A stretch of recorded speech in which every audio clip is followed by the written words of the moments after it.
Okay, everyone. Actually, that presentation was a great, go ahead and have a seat. That presentation was a great way to start off the morning, especially leading into this panel. So I'm going to ask for John, Lorenzo, and Allison to introduce themselves, tell us what company they're with, although you can read it on the screen, but also maybe tell us how long you've been there, and we'll just get started. Sound good?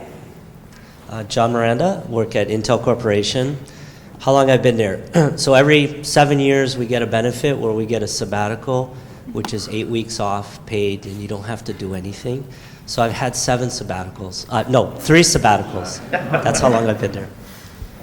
Hi, Lorenzo Bronzi. I'm a customer experience manager in PostNL, the national postal operators of the Netherlands, but I'm working on the international side of PostNL, that is called CBS, Cross Border Solutions. I'm responsible for customer experience, customer insight, customer journey mapping, and customer service. Hi, I'm Alison Schembri. I work with Go. I've worked with Go for the last 12 years. I'm in charge of the market research team at the department. We moved from our one-man show. It was basically myself was running the market research, but now the team is growing, and hopefully it will keep on growing. Fabulous. Okay, so why don't we start with John, since he's here on the end. Why don't you tell us a little bit, John, about how does Intel define passive data versus primary data?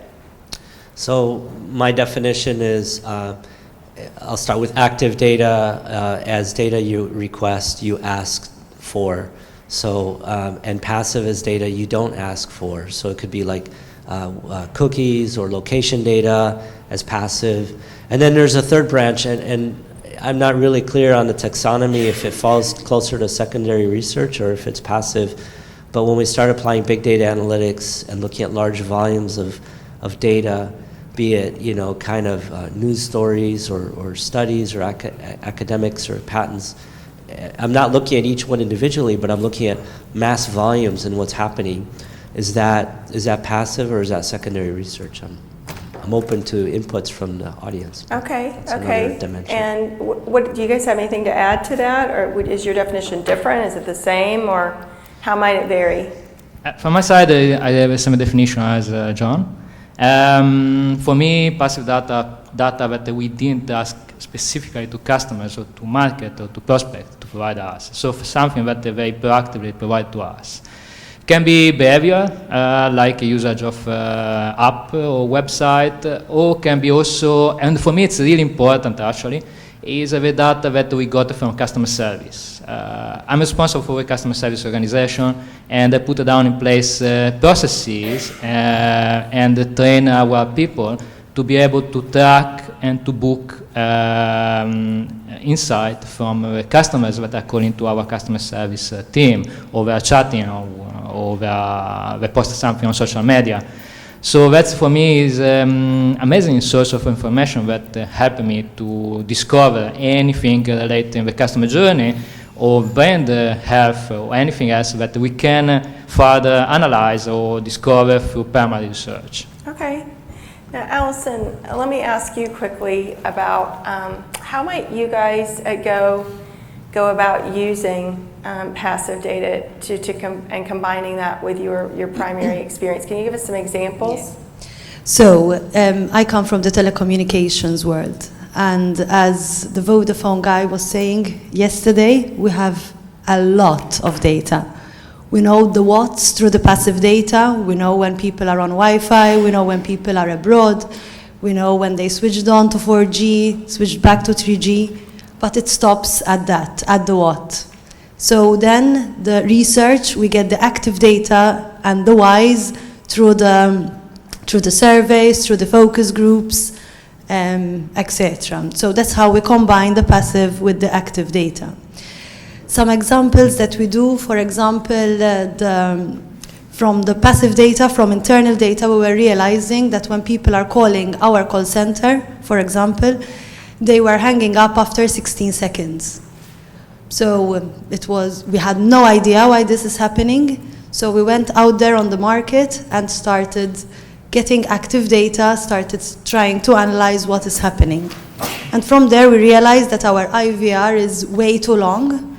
And after a couple of minutes, not choosing a particular stream, you will be hung up. There was no loop. So that was something that we found out through the passive data, but then we got the whys through the active data. Another important study that we did, we scanned the directory, the business directory, the Yellow Pages directory, with consent, obviously. But we realized that there are some industries, when we compared back the numbers, there were some industries that we were not tapping into. So again, we aligned the passive data with the active data, we did focus groups and studies to try and understand why we have a missing link in a particular industry. I think those are some great examples because you actually use that passive data to inform what you needed to go to identify your business problem so that you could then actually determine next steps and go kind of from there. So it's continuous improvement using passive data. Anyone else, Lorenzo or John, do you have an example of how your organization uses passive data in a similar way? So passive data, so Intel makes computer chips, which are in laptops, but 40% of our business is 50% maybe is laptops, 50% is the data center, so it's more B2B. But going back to the laptop side, we've been somewhat restricted, or we choose to be restricted because of privacy concerns. Like nobody would want Intel reporting what you're doing on your computer back to the company, right? So we've really been stayed out of that but we can, with explicit user consent, in some cases, we can perform studies that inform how people are using their computers day to day and what's consuming, how is it performing, how is it responding, to better inform future product roadmaps. So in that context, we've used passive data, but only with very clearly agreed upon, because of privacy concerns. From my side, we have a few projects that we initiate through the passive data. One example can be, as a post operator, it's important for consumers to track the parcel that they send abroad. So we found out through the digital analytics that some destination had a much higher contact ratio than other destinations because the consumers will put the barcode in the website, will not find any answers, then they will contact our customer service. Through this information, we were able to change our partner in the different destinations where we had problems, and that increased a lot our contact ratio for these destinations. Another example that I had is we had a campaign, social media campaigns a few months ago, and was pretty unclear for customers or for prospects. And we got such a message in our customer service. People asking us what does it mean, do I have a discount, are you still providing service to these destinations? So through this information that we got, we triggered further research, and we found out that our campaign was not clear, and so we changed it, and we took action on that. So that can be a couple of examples how we used in the past month. Now, I guess this is for all of you, have you trended towards actually using passive data more frequently? Like, what would you say is the percentage of actually incorporating this kind of, is there like a protocol in place? Is it just kind of like willy-nilly if something happens to, land or there's like a red flag somewhere? Or is there an actual process for this that's actually being implemented? Or is it just kind of, hey, we got lucky because we found that, and now we need to determine the whys behind it? If I can give an example, in one of my previous jobs, I worked in a fintech company that was part of a corporation, US corporation, financial services.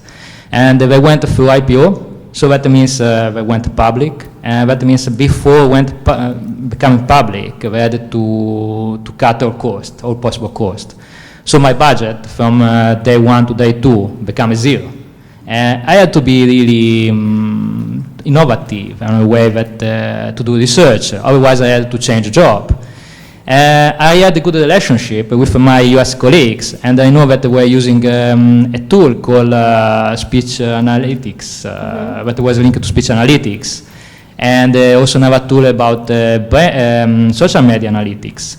So using these two tools, I was able for 7 months to perform and to be successful with my colleagues on what had to be changed in terms of product, in terms of distribution, in terms of pricing even. So that time for me was 100% because just my budget was zero. Okay. Otherwise, I would say, it's a good combination, good match for me would be 50-50. But again, if we look at passive data, investment most of the time is not so big like primary data, but you need to have a resource on board to be able to analyze it, because the data coming from passive data, it's not always structured and quality, so you need to have a good people to analyze that. Alison, what about you? So our department lately has been split into BI and research. Okay. So the BI team are the ones responsible for the passive data, and they present the data on Power BI. So we track trends with passive data, and as soon as there's a red flag, the market research team is involved. Okay. So we're under the same department, but obviously one's dealing with passive data, one's dealing with active data. So even I would say we will be 50-50. Sometimes if we don't have enough data, or data is not structured, or we need to go deeper and understand a particular objective, then active data takes over the passive data. But we always start with passive. Okay, okay. What, before we open things up to the audience, let me ask you guys, do you have any suggestions on if there's anyone in the audience who's kind of new to this, which who knows, you never know. But what advice would you give to them around how to get started with utilizing passive data? I mean, is it important? What are the benefits? I think passive data is very important. I mean, in an industry like ours, telecommunications, when you have so much data available, it would be a pity not to analyze the data, understand the data, and what consumers are doing. But I also believe that a lot of, especially FMCG, products, is very important to go through passive data and see what are the consumers doing. John, what about you? In my view, it mirrors what Alison just described, that often in the trend sensing part of it, we'll use more of the passive or kind of big data analytics to really scan the domain, and then if there's interest to dive deeper, and that may often reveal the what's happening, but not the deeper insight, not the why. And then we'll do the market research to dig that next level deeper to really get that insight that sometimes the passive data may not reveal. I think going forward, just the volumes of our digital footprints are rising so rapidly, and the tools and analytics are making some really rapid improvements, especially in converting unstructured data to structured data. So around natural language processing, being able to label images, speech recognition, even semantic understanding of video is around the corner. So it's increasingly, I think, going to be, it's unlocking a lot of data that was hard to examine in mass before. And I think that's only going to accelerate. So the tools are improving very rapidly as well. And Lorenzo, what would you say are drawbacks? For me, most of the time it's this is an amount of data information that is not structured. So a person, a market research person, need to put down processes to be able to track all this kind of information and to analyze it. Sometimes big data, when it's behavior, and I would imagine for telecom industry, it's you have really amazing amount of data to analyze. So you need to have resources. You need to have resources that are able to analyze and to take out from this unstructured data what is key point that you need to investigate further. And that's, I think, is most for me is the most important point for me. Now, do you guys partner with any firms to analyze your passive information, or is that all internal? Personally, I did most of the time I did internally. I use some tooling for social media analytics or for speech analytics, but we did everything internally with my team, also now in my current job. For us, it's internal as well.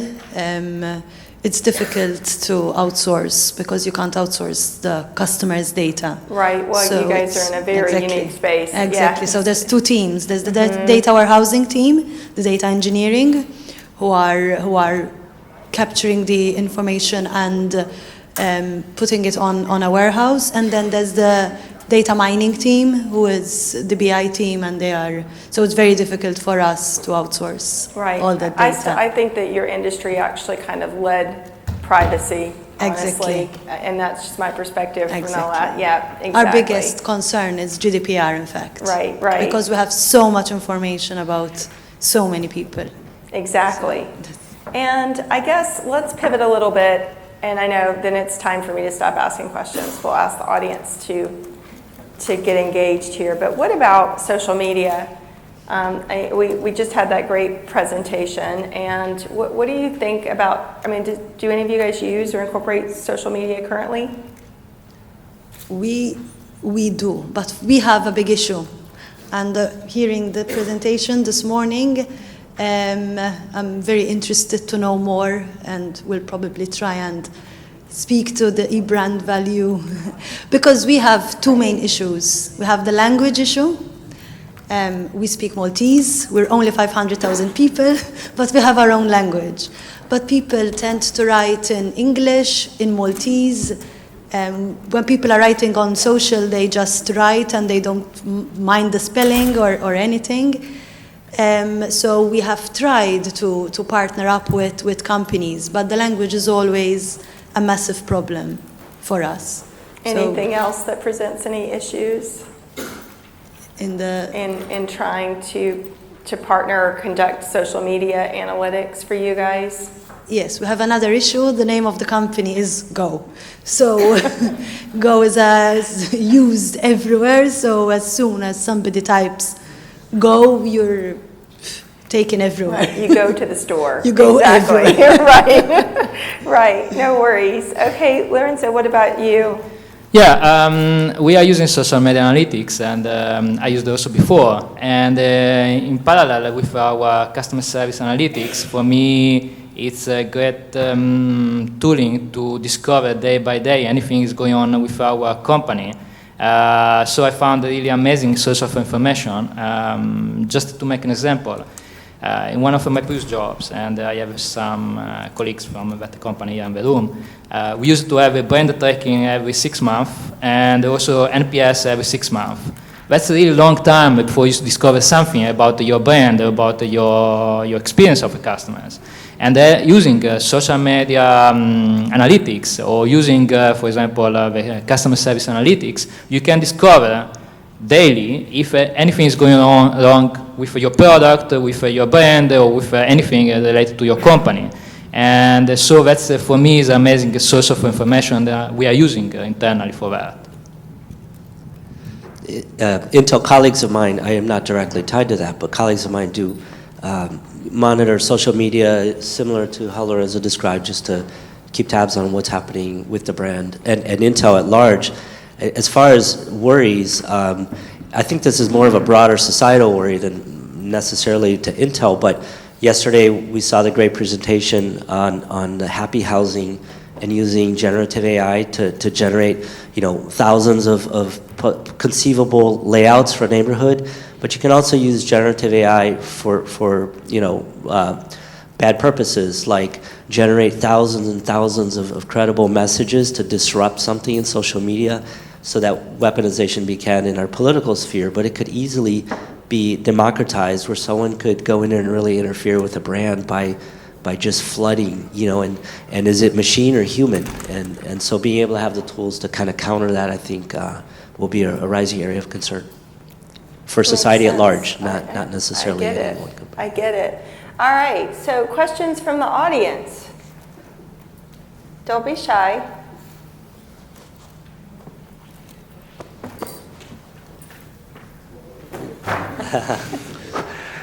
So, are any of you familiar with operational research? Because I've never worked with passive data myself, but just listening to you guys discuss it and thinking about how you would do it, I feel like there's some similarities with how operational research is done, and that's its own field with its own academic literature and groups of people working on it and thinking about how to do it. So if I'm right about the similarities, it might be worth looking into just to see if they've got ideas you could apply to use of passive data.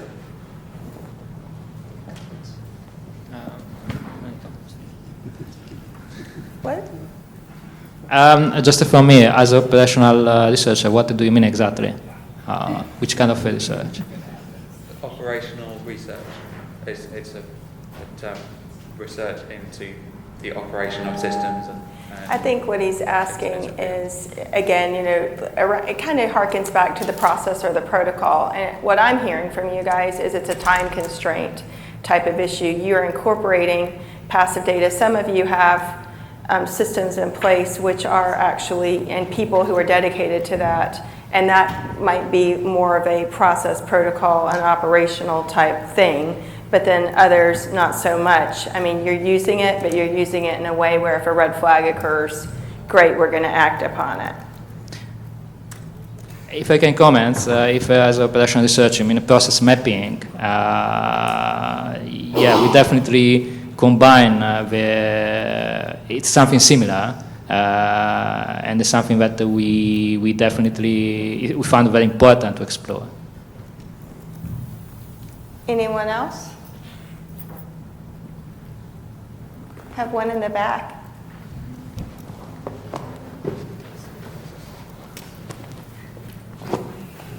Oh, wow.